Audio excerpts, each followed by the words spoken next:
Peter Bidewell from Applied Blockchain. I'm the Chief Marketing Officer, so it's my job to try and translate all the nerdy technical language out into something that layman's people like myself can understand. I'll do my best today. So Applied Blockchain is a specialist blockchain applications and development firm. We are obsessed about finding the real business use cases for the technology, not just in terms of looking at the possibilities, but actually really how it's going to provide real value for our clients. We specialize using smart contracts. So rather than looking at the different philosophies, where there's Bitcoin, there's crypto, there's asset transfer, our baby really is the smart contracts. I'll go into a lot more detail about what they are and how we use them. So as I said, a key one for us is to try to get away from this massive hype cycle, which we've been apparently in for the last 2 years now, all around blockchain, and to go from not just understanding what the technology is capable of, but actually really implementing that technology into real life. And by that I mean not just in terms of the POCs safe in a lab somewhere, but actually really going towards live production environments. And as a company, that's really what we specialize in. So we're trying to bridge that gap. First of all, it's bridging the gap between the nerdy technical stuff and the business heads on the other end.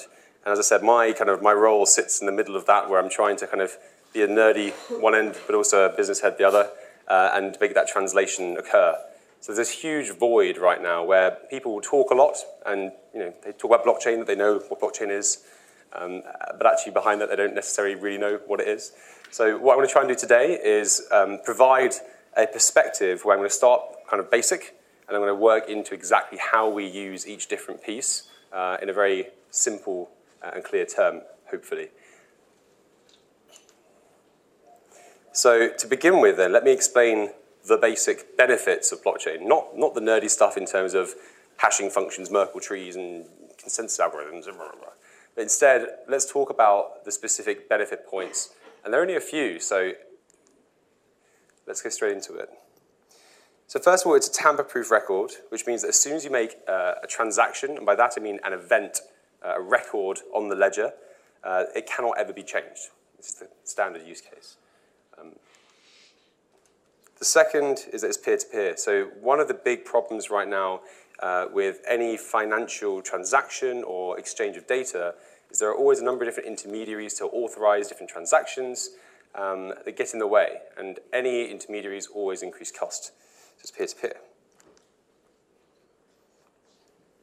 Third is that it's innately secure. So rather than having different degrees and layers of security that build around this core, we have this very open network where anybody can access, but in a way that is incredibly secure due to the distributed nature.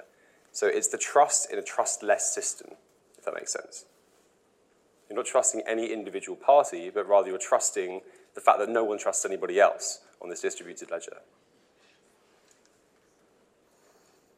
Fourth, and perhaps most important for many businesses, specifically those outside of financial services, is that data is pre-reconciled. Now, what do I mean by that?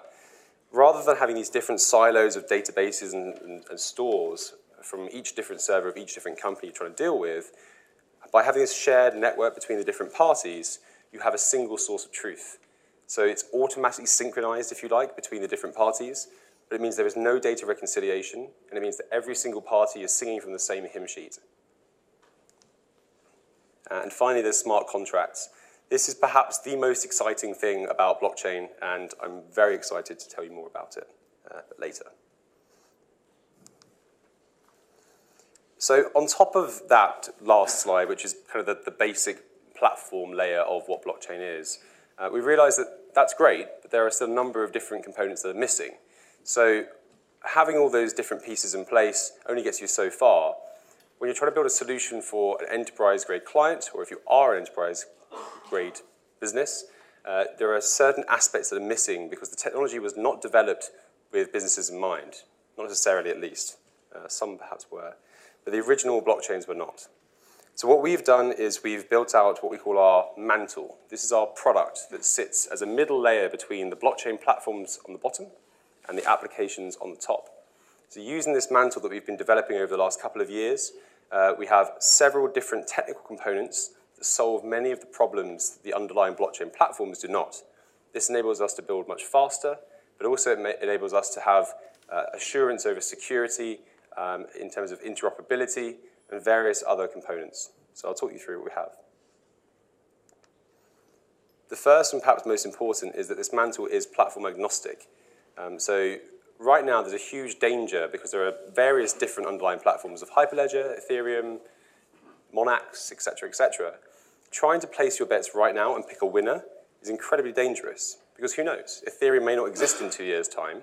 Hyperledger may become the most prominent or may cease to exist as well. I mean, it's so volatile right now that trying to place your bets, build a solution that's hardwired to an underlying platform is risky at best. So what we've done is we've made sure that whatever we're building is agnostic to the platform underneath. What that also means that is in 2 years' time, if X platform becomes the most useful and the best for that specific solution, we can quite easily swap in and out any underlying platform without affecting the application on top. So we're future-proofing our solutions.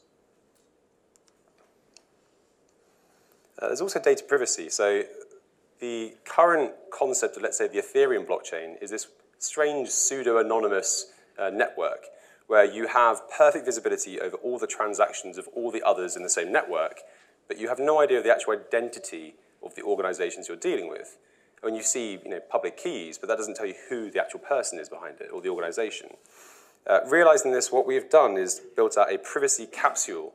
This privatizes and encrypts data and stores it within smart contracts in such a way that you can have perfect visibility over all the other participants and the identities of the other organizations that you're dealing with, but you can keep perfect privacy over your own information, your own data, your own transaction information.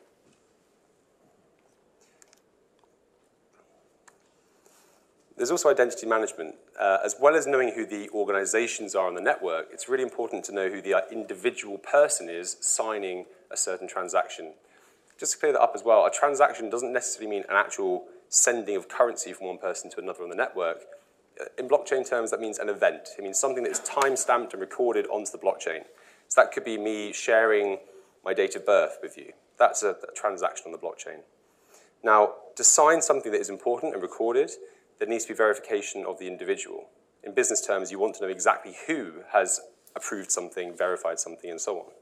So one of the key areas we've looked at is how to manage keys, where they're stored, how securely are they stored, and what are the means by verifying physical people against the digital signature.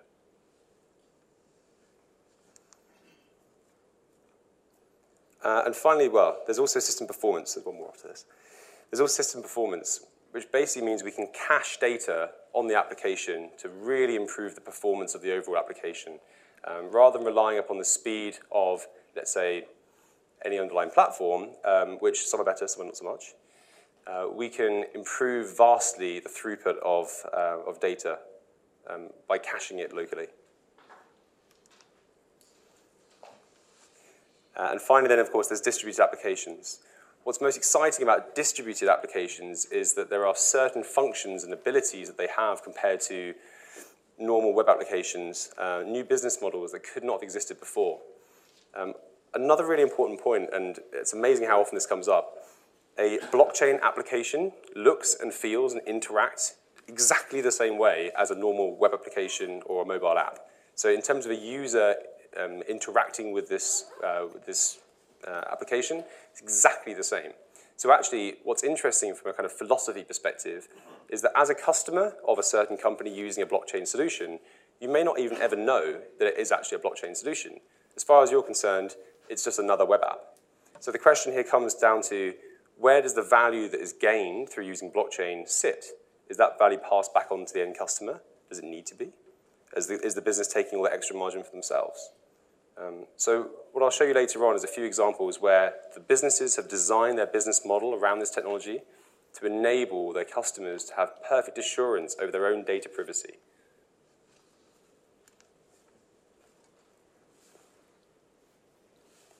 Okay, so this is just basically a slide showing that we have a few different stacks. So there's the blockchain platform layer at the bottom, our mantle that sits on top. And on top of that, then we also have a number of different business components. So this is key. Rather than the tech again, we've got the kind of the business utility. We've also realized that building a standalone blockchain solution is fine when you're testing. But as soon as you start saying, how is my solution going to work in the real world with other non-blockchain solutions, it's very important to start thinking ahead. So we've built solutions that, first of all, yes, they're scalable. Yes, they use workflow process management.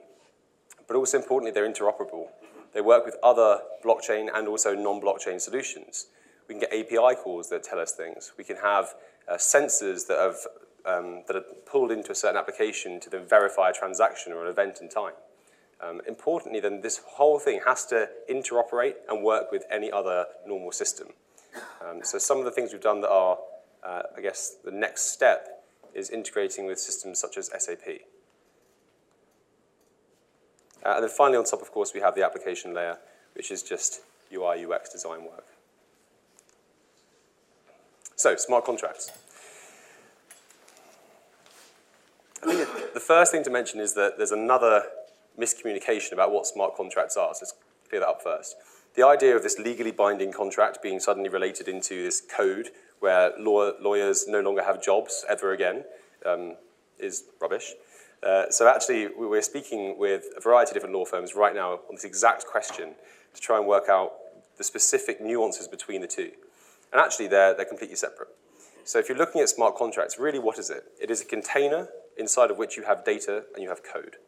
And that's it. It's not a contract as such, but what it can do is enable the workflow between different parties who don't trust each other. That's the key. So let's say, take the example of the legally binding contract versus a smart contract. You would have the actions by different parties carried out using a smart contract upon the agreement they've created with a normal legally binding prose text document they've then signed off. Key distinction there. Okay, I'll walk you through a few different reasons how we use smart contracts and why they're important. So first of all, there's data. There's kind of two different philosophies than you have, one of which is a kind of see you in court methodology, where blockchain, its only use is to act as a kind of referencing tool, where let's say you and I interact in a certain way, we have different business interactions, and then everything we do is recorded and timestamped onto the blockchain. The only purpose of that then is if something goes wrong, we have an immutable, tamper-proof, perfect record of exactly what happened in time. It's the only purpose of blockchain. We take a different approach. So by having data stored on-chain, you can start doing a number of different things that you couldn't otherwise have done. It's not just a referencing tool, but you can utilize the power of blockchain to facilitate interactions between different parties. A key one then is permissions. So you have, let's say as an individual customer, the ability to then have your own personal identity and personal information stored, encrypted, onto the blockchain itself means you can reference that identity later on for various different purposes. You could, for example, request an insurance package utilizing your pre-existing data. But the key factor in this, then, it has to be, is permissions. You need to know that your data is very, very secure, where you alone have control over who gets to access this. And actually, this is one of the things that's broken with the internet. The internet doesn't let you do this. As soon as you share something, it's gone, and it's no longer you. Facebook owns you. Google own you. With blockchain, you can own yourself. I think that's quite nice. The next is workflow. So perhaps the most exciting part about this is the efficiency gains, where lots of different untrusted parties can interact in a way that has never been done before. Rather than having to export to CSV files and send around to different people and data reconciliation and administration pains, instead you have this perfect ability to, yes, share the same copy of the same information, but also then to have different actions taken by different parties at the right time.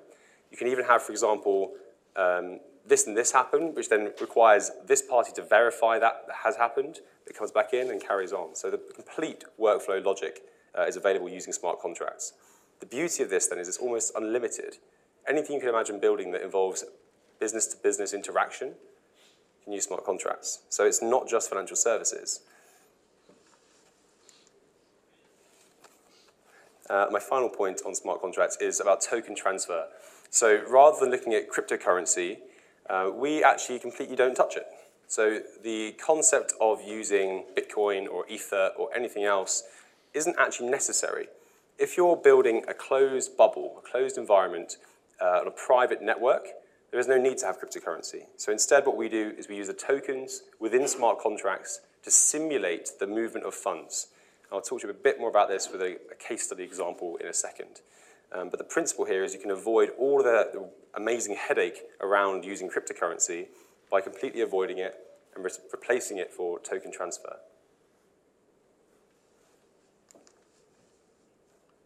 Let's get into it.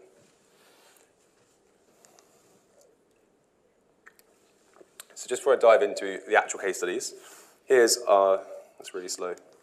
Here's a brief overview of some of the clients we're working with, but more importantly, the various different areas that we're working in. So it's not just financial services, but if you look, there's aviation, there's around identity, there's HR, there's a few on there that I haven't mentioned around health, around energy, law, and so on. So I'm going to talk to you about a couple of these right now and give you some case examples of specifically those outside of financial services as well. But the first is a bank. This is going to be the world's first blockchain-based bank. Now, importantly then, what is the difference between that and a regular bank? Well, first of all, they're looking to onboard new customers using biometric KYC data capture. So rather than having to show off your passport, your driving license, you can use your face and your voice only, which means that suddenly anybody who doesn't have those kind of documents, the unbanked, are suddenly able to get themselves a fully functional bank account. And what does that mean? That gives you, let's say you're somebody in Africa who doesn't have anything, no form of identity of any kind. You can suddenly gain a digital identity recognized on the blockchain, but more importantly as well, you can get financial inclusion. Put the two together and suddenly you're a global citizen. The second one is blockchain security. So I always like to think of banks as a bit of an onion. You've got kind of the centerpiece, which is where all the data is stored, and it's very, very secure. And you have the various different layers of security that go outwards and outwards and outwards and outwards. And the result of this is that any interaction with the central information of that bank is painful, very, very painful, because it's not made to be broken into. The entire purpose of security is that it stops people getting in. By comparison then, imagine this blockchain-based bank holds up and supports the peer-to-peer interactivity between different parties. What does that look like? So rather than having this central circle where everyone else plugs back into where the bank decides what happens, instead the customer is the custodian of their own information, of their own finances. They decide which banking service providers they work with, not the bank. It's more like the app store of banking, where suddenly you are in control. Importantly, though, as well to mention on this, it's not just a standalone blockchain solution. These guys are now applying for their banking license. They're going to be using the traditional banking infrastructure in some ways, in terms of IBANs, international bank transfers, how they connect up to all the other more traditional institutions. But with their internal infrastructure using blockchain, they can massively improve efficiency and massively reduce cost. Another one, this is the last of the financial services ones, is a Repo Finance trading platform. So imagine, for those of you who are not perfectly aware of what this means, a warehouse full of 1,000 metric tons of aluminium. That, of course, has value, and that can then be traded on various different markets. The current process for this is a complete mess, where you have banks, you have insurers, you have warehouse owners, you have various different other customers, other traders, inspectors, et cetera, many, many different parties that all need to have visibility and verify certain things at certain times. The problem right now is that most of this is done using overly complicated Excel spreadsheets where there's a huge, huge opening for human error, and it's just very, very inefficient. So I know that right now, they to marry the two data sets up, they work out the exact, out of thousands and thousands of rows, they try to match up exactly to the row so they can just export and then re-import. It's a bit of a mess. So instead, what we're looking to do, and what we are doing, is building out a blockchain platform that combines all of these different stakeholders together on a single place. Using the power of blockchain, everyone has the same copy of the same information in real time, which means you can input data, You can then also have various different external feeds coming in terms of sensors within the warehouse, for example, gathering data on the commodity that's being stored there. So you can have much, much better data for the insurers to get their risk profiling and so on. And very importantly as well, we're also integrating this system with traditional ERP systems. It's not a standalone solution.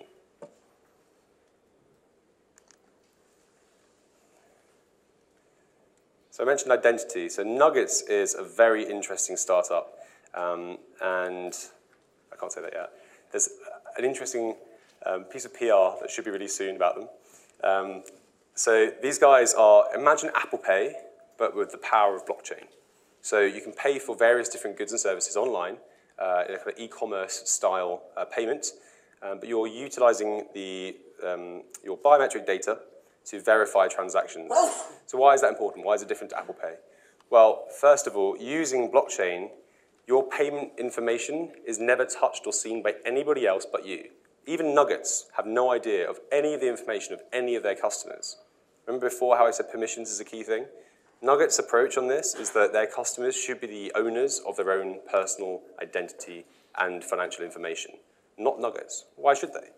So they've designed the system to be such that even they can't see a single piece of information on their own customers. They're purely providing the service for their customers to allow payments and e-commerce interactions. One of my favorites is a company we're working with which is owned by all the airlines globally. They're also working closely with the Swiss Civil Aviation Authority. So Sita is it's basically the IT infrastructure company behind all the airlines. When you get your self-service boarding pass at the airport, it's using Sita.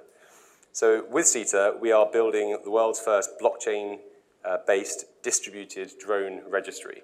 So imagine all the drone manufacturers, the drone operators, and the drones themselves on a single shared platform, where as a regulator, for the first time ever, you have a perfect real-time visibility over all the drones as they're flying through the sky on a map.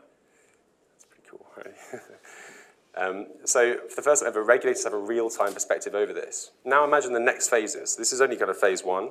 We're about to launch into phase two. The next phase after this, then, is how you start thinking, well, if you then have tracking, geo-tracking in every single drone, they're making it mandatory to have every different drone recorded onto this as a mandatory thing, which means that you will have a perfect, all the drones in the sky on a single shared network. Imagine now Amazon rolls out their delivery drones, and you can then have perfect real-time visibility over exactly where your package is, and so on and so on and so on. So this is a really cool one.